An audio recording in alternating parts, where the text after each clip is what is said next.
All right, just before we move further on the issue of the other states, Borno is interesting now, and it gladdens one's heart that people in Borno State will be able to collect their PVCs because of the situation in some part of the northeastern region. Borno being the most hit in the insurgency ravaging that region of the country.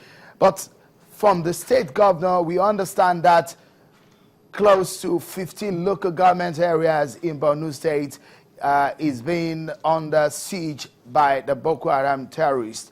Tell us, which of the local governments is that this distribution taking place currently in Borno State, since you said PVC distribution has commenced in Borno in the last week? Yeah, the distribution is ongoing in the safe areas of the state, notably Maiduguri, and other areas that are relatively secure. I'm aware also that the distribution is also going on in the camps where people from the unsafe areas have migrated to. And from the news that I got, the turnout is actually encouraging, even in the restricted areas where the distribution is ongoing. Interesting. So it then means that any safe part of Borno State or any part of the northeastern region, for that matter, where we're seeing these insurgency, that means then if these activities are taking place, because election is a process and this is part of the electoral process, then it then means that INEC will conduct elections in these states. Yes, we have always said that the commission is ready and willing to conduct elections in every state of the country, including the three northwest states that have the security challenge. And the evidence of these abound. We have a resident electoral commissioners presiding over these states. The cards have been distributed actually in Adamawa and Yobe states, and now we are distributing the cards in Borno State. Every preparation that the commission has made till date, it covers these states.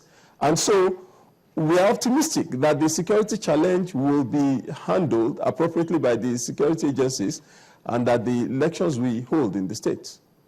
Have you resolved, therefore, the ad hoc officials that will work for you in those states? Because that's one of the issues that have been thrown at the INEC chairman when each time he's been asked about the conduct of election in the northeastern region of the country, the modalities that INEC is looking to using in that region.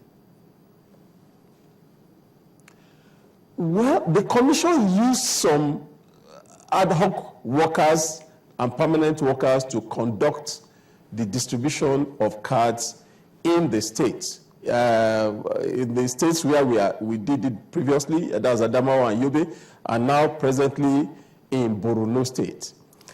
Now, the commission's position has always been that the security of every staff to be deployed, either ad hoc or permanent staff, every staff to be deployed, their security will have to be guaranteed by the security agencies. And that is why the commission has always said that it will work in close collaboration with the security agencies to make sure that for it to deploy in these areas, the security agencies will have to be on top of the game and to give the green light to go ahead. So INEC's operation in the northeast is dependent on the angle and the efforts that the security operatives are bringing into the game, isn't it? Seriously, Sheo, it has to be, because the commission is not a security agency. And so it can't on its own handle the security challenge, because it is an election management body. Its job is to conduct elections, not to provide security. So it has to work with those who have the constitutional responsibility to provide security for it to be able to conduct the elections. Interesting. Tell me about the internally displaced persons across some of states that we have seen the insurgency. What is happening? What's the update on that matter now?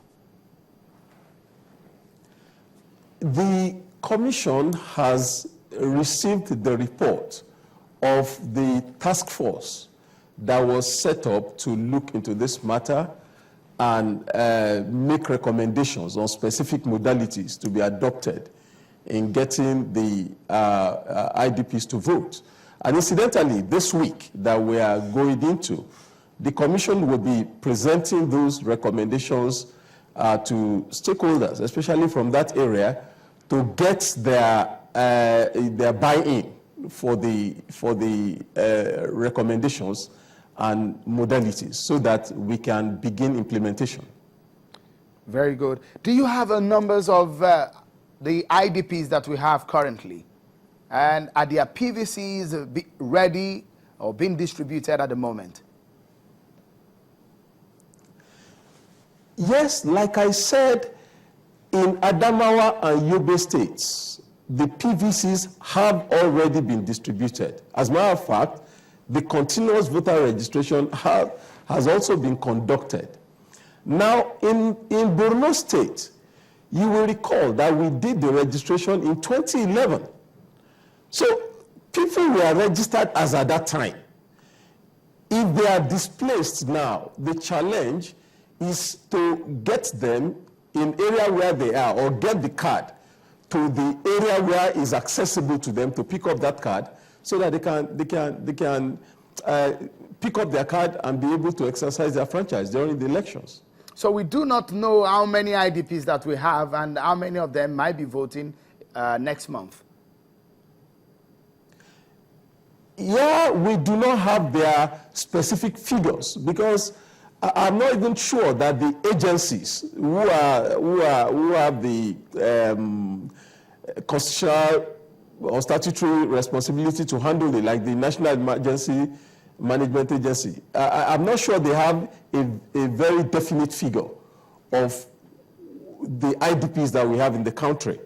But what we know in INEC is we will distribute the cards, we will designate constituencies for people to vote, even if they are displaced, and so they can be able to, as long as they have their cards, they can come forth to those constituencies and vote.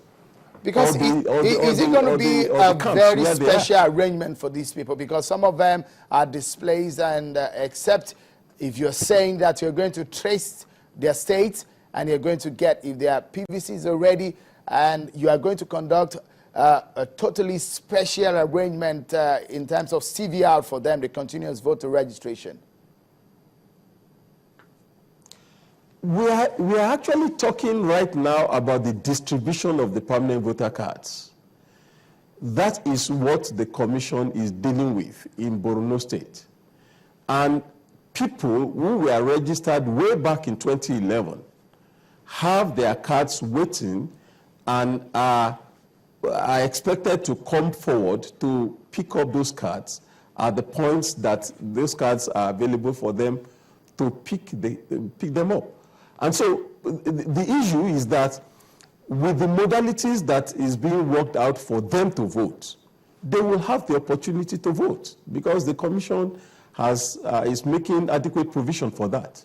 All right. The line is off. Mr. Ido will tell us, from what we have, last time we had about 70 million voters that has been registered by INEC. For about these figures, the new figures that we are having now, we have way less than that. We just have slightly over 50 million voters that are registered. What has happened? What has changed? For example, we have in Lagos about 5.4 million registered voters in Lagos.